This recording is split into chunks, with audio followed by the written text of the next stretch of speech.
What you're about to hear isn't comfort, it isn't motivation, and it definitely isn't safe. This is raw truth. No sugarcoating, no filters, no mercy. If you're looking for reassurance, walk away now, because once this starts, there's no one hearing it. Stay with me, and you'll walk out carrying secrets most people never dare to say out loud. Take a breath. The story begins in 3, 2, 1. But I'll explain what happened to fulfill your sick little fascinations. It all started when I moved into my first apartment around a year ago. It all started normal. I walked in, got my key, and made my way to my new home. That normalcy ended, however, as soon as I entered the tiny 2-bedroom apartment. I was greeted by my new roommate, Howard, a name I just learned today, or as he likes to call himself, Ryozaki. He was a short, fat man with a bald spot on his scalp and long, greasy hair on his sides. His face was full of pimples, and he reeked of body odor and chlorine. He wore camel shorts and a black tee with writing on it that he said meant samurai spirit in Japanese when I asked him later. "Yokoso to your new apato," he said in his nasally condescending voice. Hi," I said, not really knowing how to respond to that. "Your room's at the end of the hall," he said, pointing to the end of the space. Suddenly, he exclaimed, "Oh, where are my samurai values? Watashi no Ryozaki," he said, bowing his torso. "Namae desu ka?" he said, quizzingly. "What?" I said, in a confused tone. He sighed. "I should have known the person to move in would be another baka gaijin." "It means, what's your name in Nihongo?" he said with his condescending tone. "Oh, Connor," I said, trying to suppress my annoyance at his patronizing tone. "Well, I'll leave you be, Connor. If you need me, I'll be in my room watching anime. Make sure to knock first, though," he said, turning to his room right next to him, quickly shutting the door.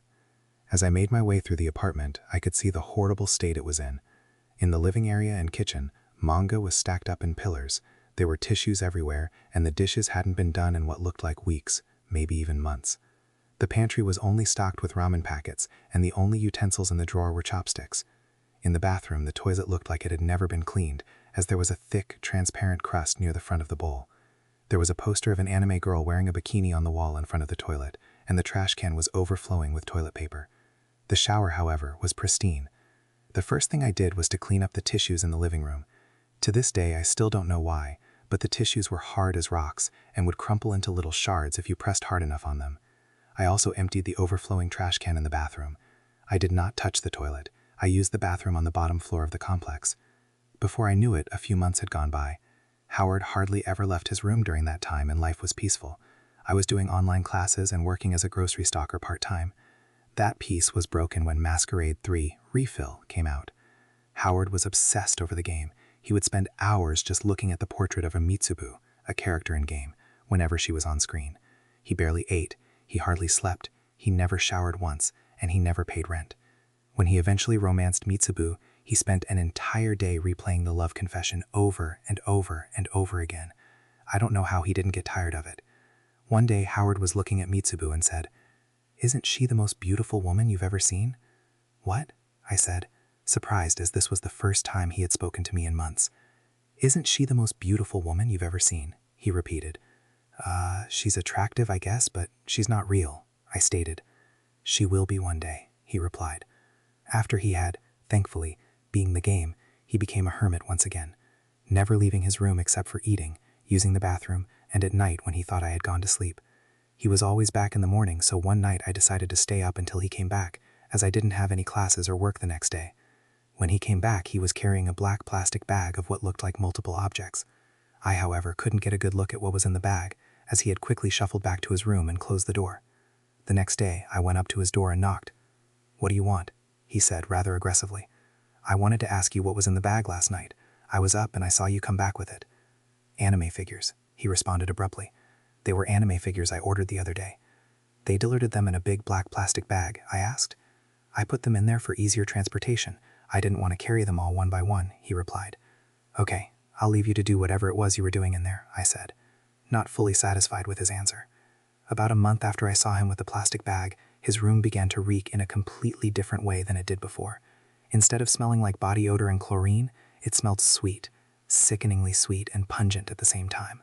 It took 2 whole bottles of Febreze to get the apartment to smell somewhat normal again, but the smell remained, lurking in the shadows of apple cider Febreze. After a day of the gut-wrenching odor, I banged on Howard's door. "Ryozaki, please clean whatever the hell is causing that smell in there. It's making me sick." "What smell?" Howard responded. "That god-awful smell in there." "I don't smell anything," Howard responded. "Just clean your damn room," I yelled as I walked away. After 2 more days of the smell only getting stronger, I had enough. I hatched a plan to go into his room when he went out at night. That brings us to yesterday night.